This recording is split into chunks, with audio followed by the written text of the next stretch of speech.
done. An even worse trilogy. Oh, do. Yes. Also, of course, we've got our legal extraordinary gentleman commentary. That is up if you want to see it. If you want some dark internet stuff. All right, guys. Thanks for watching. We'll wrap that jam, you guys. We'll see you next week. Goodbye.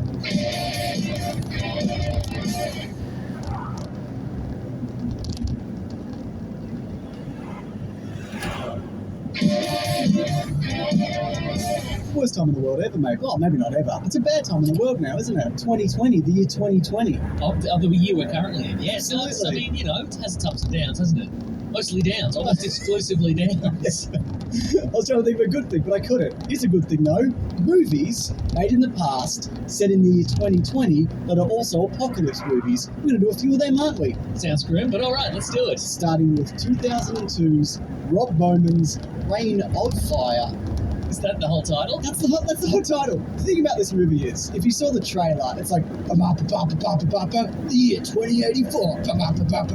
It's a classier movie than that, don't you feel? Absolutely, and it's not set in 2084. I think that's just the trailer people going like, whatever, dragons. Who gives a shit? Sure. But yeah, it's Dragons are back and they're mad. They love metal music. That should have been the tagline. So Rob Bowman, you might know, director of Airborne, did a bunch of X-Files stuff, including the Earbud, first... did you say? No, I wish. Yeah. A bunch of the X-Files, including the first movie, Elektra. So look, Mixed bag. mixed bag, but all in all, I think he does solid work. And I think this movie, it's just a fun kind of action romp that takes the really dumb source material really seriously in a way that absolutely plays. Yeah, I think that's probably down to the cast. Yeah, Mostly. definitely. Yeah. Let's talk about the cast, because apparently Matthew McConaughey required everyone call him Van Zam on set. I'm going all in on this dragon fighting movie. It's Also, shirts off, hair's gone. sleeves gone, no sleeves, no sleeves on anyone. What I enjoyed very much about Reign of Fire, that in the tradition of apocalypse movies of your Striker Pentecost, Sure. your Cade Yeagers? Cade Yeager, we've got in the two lead characters, we have some wonderful names in Quinn Abercrombie and Denton Van Zandt. I feel like maybe a few future apocalypse movies are the few movies where the lead male character can have a name up Jack or John. So they really just leap on it. Yeah, you're absolutely right. Christian Bale, this was post-American Psycho before Batman, obviously. He wasn't a huge name. But a huge man. But a huge man. Those guys lead guys, the guys who run the communities, they're stealing food. You can't be maintaining that kind of muscle mass Right. without stealing food from kids, is what I'm saying. Maybe they've got their own little, they've got their own little mushroom garden for protein. Oh, that might be true, yeah. They're making mushroom protein shakes. Of course, we also get Isabella Scorupco. I said that, Scorupco. Scorupco, yes. Golden Eye's own. That's She's right. back. And she probably... I mean, she never really went away. No, I guess What do you think they put her in storage until they need her for another movie? They froze her like Boris from GoldenEye. Oh, I And see. I'm going for this, yeah. So, to set the premise of this movie, for those who haven't seen it, what's the premise here? The premise is that the world, over the course of history, has repeatedly been the victim of dragons, the Yeah. dragons of myth and legend, Yes. who emerge from hibernation, destroy everything, Mhm. eat everything, and then return. And everyone's like, these are awful! Exactly. They, as we learn, although how the characters learn, I'm not sure, they were responsible for the death of the dinosaurs, Yes. which makes sense because, fire versus feathers. as we now Just know. a big fiery, feathery mass, and the crocodiles are just like, I'm just going to go underwater. I'm dealing with none of this. Perfect crime. But in this movie, at some point in the unspecified past, modern day past, Let's say 2002. they return to destroy the world, and then in the year 2020, Yeah. after Ish. yeah, Should point ish, that out, after humanity has unsuccessfully attempted to destroy them with nuclear weapons, they've only succeeded in destroying Yeah. the entire world, and it's now a post-apocalyptic nightmare realm. Yeah, the idea behind them breeding is there's one male, which is insane to me. You'd at least have, like, beehives of them, you know what I mean? Okay, sure. But hey, I'm not a dragon, who am I to say? James, you're too big for beehives. Duh. Great point. But what I really appreciate about the opening is he gets like some of the dragon fluid in his eyes. This is Quinn Abercrombie. This is Quinn A Abercrombie. young Quinn Abercrombie. Yeah, because he's the one who unearths it in the first Well, place. Well, he doesn't unearth it, he's the first one to come across He's it. there when it happens. Yeah. In a rewatch, because I haven't seen this movie since it came out at cinemas. Yeah. In a rewatch, ultimately it's not. Maybe the construction sites that was built on a dragon hive Yeah. accelerated the release, but maybe it didn't. Like, Yeah. it seems like it's going to happen anyway. What did those dinosaurs have a construction site they were working on back in the day? Maybe, yeah. Like the Flintstones. Oh yeah, maybe.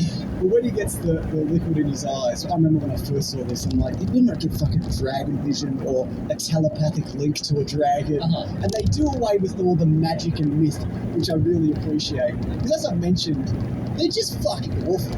They're just awful rat-like creatures, just scurrying about, just ruining everybody's day. You gave a rat wings and flame breath. This is exactly what they would do. Yeah, that's it. And the way I want to talk about how they brought them to life, but just at first time you see it just thunder past the elevator out of the smoke. There's some terrific CGI in this. It's a little wonkier up close when you see like the eye of it peek in. But for a movie from 2002, amazing. Pretty spectacular. I wonder if that's partly due to the fact this movie is almost entirely grey. Yes. Do you remember when someone decided that the most striking combination of colours was like teal and orange? Oh yeah. And so every movie poster for a couple of years was just teal and orange. Airbender, Sahara, some of the Bourne movies, Star Trek. Well, I think this is a movie that kind of took that idea to heart, because it's like this movie is entirely grey. It's just some bursts of orange. I thought about this though. Yes. Is this the first? This is a really grey universe movie. It's a very grey universe. It might not be, but if somebody could comment below, is this the movie that kind of kicked that off? This idea. Then you get like Book of Eli, Terminator Salvation. It just they ran rampant for 10 years They did plus. run rampant, but this one I think is quite effective. Because again, it is. It's ash. Everything's ash. Yeah. I also like how they justify their design and their abilities, because the idea is that they produce a natural napalm out of their mouth. It's two liquids coming together. They've got like tattered wings, so that they're out there like scrapping with other dragons and just messing up shit.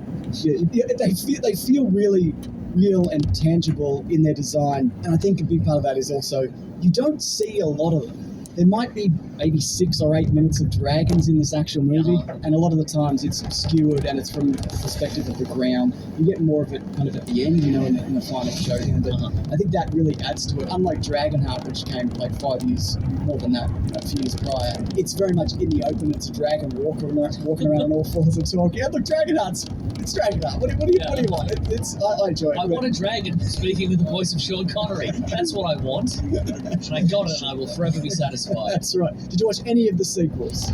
They're all bad. Yeah. Is it like Air Bud? When they're like, it's Dragonheart, but now he's a surfing dude. Now they've drafted him into the NBA. I know his name's not Dragonheart. His name's Dragonheart. Oh, sorry, okay. Dragonheart. Kid, FBI agent. Do you want to know a bit about how they actually made these dragons, how they brought them to life? No, sorry. In a technological sense, Mason. I know it's the year 2020, everything's bad. Sure. Who knows what's out there? You know what? If they did unearth a dragon, I'd be like, fuck, whatever. Better than some other things we've got going on. Let it run loose. We can start again. It's fine. So, first of all, they modelled them in clay. And then this is one of the first examples of taking a 3D scanner and scanning them into the computer. So then normally they'd have to digitally like a flat screen scanner. Yeah, like a flat screen. No, just like a little barcode scanner kind of thing. Sure. Yeah. So say for like the first Jurassic Park, they modelled them, but then you have to digitally kind of recreate them. This not the case. They also keyframe animated all of it, so it's all hand animated essentially. All the movements, which is amazing because they look really lifelike in the way that they move. Because they copied bats as well to get that kind of wing flapping effect. And they're low slung bodies. I don't know if you notice that, but the wings hang way above the bodies, which makes them more menacing, and that's designed to be kind of like a hornet. Oh, I see. And when they're on the ground, they've got that cobra spit, which comes from the movie Cobra. And Sylvester Stallone's famous spit. Yeah, that's right. And when they're on the ground on all fours, it's kind of like a tiger ready to pounce, like its shoulders up, head down, all teeth and head. All of those things, I think, they add to the realism of these dragons. And I think there's been terrific dragons since, but this might be the best design. I mean, I know there's Smaug and there's Game of Thrones, but I feel like those built off this, if anything. Pretty solid dragons. Yeah. But you're right, I think. But also you, Smaug, of course, used Benedict Cumberbatch performance capture, him rolling around the ground. Yeah, great stuff, great footage. Very great stuff. Matt'll put it in. Matt's doing this one. Ben's taking a break. Thanks, Matt. He's not dead, he's okay, but just so you know. No, from when you said he took a break, I wouldn't. I'll get comments like, is Ben dead? He's not dead, but now it sounds like he is dead because I keep pressing the It point. really is. Maybe Matt killed him. Speak to Matt about it. That wouldn't have killed him because he's taken so much time to make this great video. That's a good point. He's really busy. Yeah, we're going to say something. I can't remember it. I'm too concerned that maybe Ben's dead. So I can tell you a bit about the pyrotechnics as well. There was 8 tons of propane, 7,000 gallons of diesel. That was for the black smoke.